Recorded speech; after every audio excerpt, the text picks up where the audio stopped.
This is what the Wooting 60HE sounds like stock. And this is what it sounds like after over $300 in mods.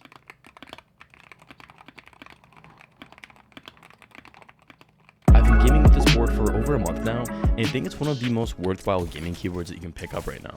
I'm going to go over my experience after using it for some time, talking about all the mods I made and whether they're going to be worth doing for you. The build quality of the board stock isn't really anything too special, it's just using a plastic case with some PBT keycaps. This case was the first thing that I wanted to change, as I found out Wooting made it super simple to remove the 60HE module from it, and I felt it deserved to be presented a little nicer. I threw it into this 60% Clip-A-T case from Mechanisk, which is super high quality. It's fully aluminum and weighs over 2 pounds, so it adds a lot of heft to the board. I got it in gray, which I think was a really good choice as it makes for a super clean aesthetic. Being it is made of metal, there's going to be quite a bit of ping if the case isn't left completely hollow. So I ordered some soundproof foam, cut it horribly, and then lined the bottom of the case with it. This completely removed the pinging noise, but also made the sound signature considerably deeper and more thocky. The 60% layout is super compact, which for gaming is perfect because you don't need the function row or arrow keys really ever, and it gives you more room for mouse movements. When on the desktop, it is a little inconvenient having to hit function, as I actually use the arrow keys a lot for programming.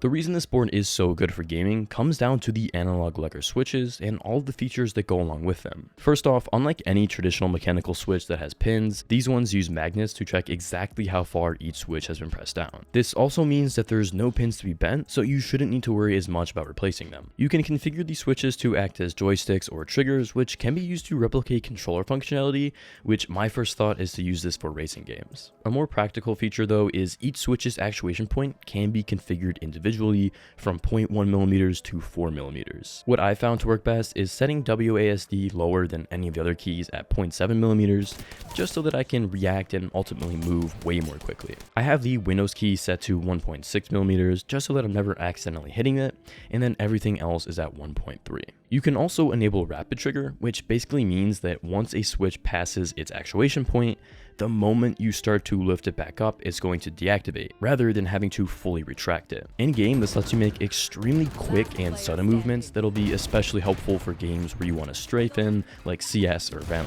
The difference is subtle, but if you're spamming on the keys, you will be able to notice your movements being just a little snappier. The last main feature you have is the Taycan mode, which gives your keyboard a 1000Hz polling rate, essentially reducing the click latency of each switch to less than 1 millisecond. Do note that if you're like me and use a coiled cable, you won't actually be able to use this mode. You're going to have to plug in the stock cable they gave you, or just any straight USB-C cable because of the power requirements. You also can't have any RGB effects enabled. Static colors are okay though. One of the coolest things about all of these features is that they can be configured inside of your web browser, which I was psyched about when I found out. Not needing to have a program downloaded on your PC and running in the background is a huge plus, and something I really hope that we can see from some of the bigger gaming brands. Within Woodley, you can additionally play around with the lighting effects. I've personally been switching between a static yellow color and one where it only lights up when you press down a key. The really cool thing about the ladder lighting effect with these analog switches is it will get more intense the further down you press. Completely stock, the switches don't sound that great, honestly. They have this popping noise to them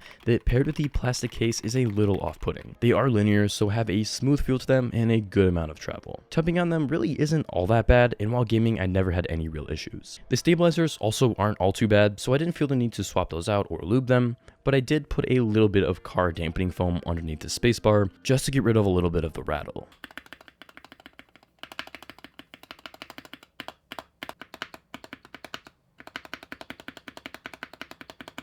The foam inside of the case is going to give the most drastic improvement, so I'd recommend just going with that. I did decide to lube the switches for this build just so that they'd sound and feel a tad bit more premium, since I was spending so much on the rest of the board. Keep in mind, this was my first time ever trying to lube switches, and it pretty much took me all day. I queued up some podcasts and spent the next 6 hours standing at my desk. I fucked up a little bit and definitely overlubed them, but after all the sound dampening mods I made, they actually sound super thocky. I've gotten used to the mushier feel they have, and I'm really just glad the popping sensation isn't as prevalent. I bought this lubing station on drop to help with the process, and it was nice because it included paintbrushes, a switch opener, and place to put all of the individual switch parts. Also, the lube I used was KPM GPL 205.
I threw on a new blank keycap set to replace the stock ones, and I really like how they look with the case. You'd be surprised just how hard it was to find decent quality blanks, but I was so happy when I found these in stock.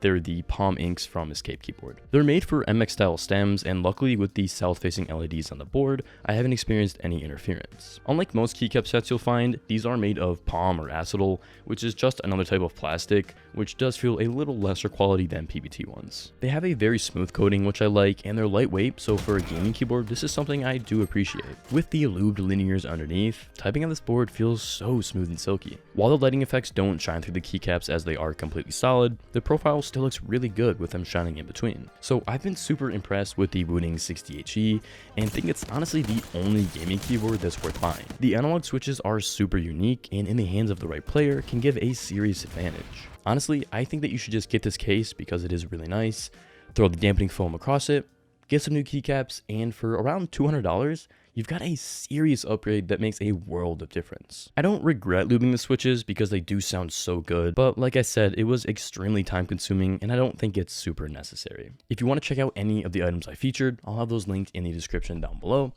Otherwise, I appreciate you all for watching and I'll see you next week. Till then, take care.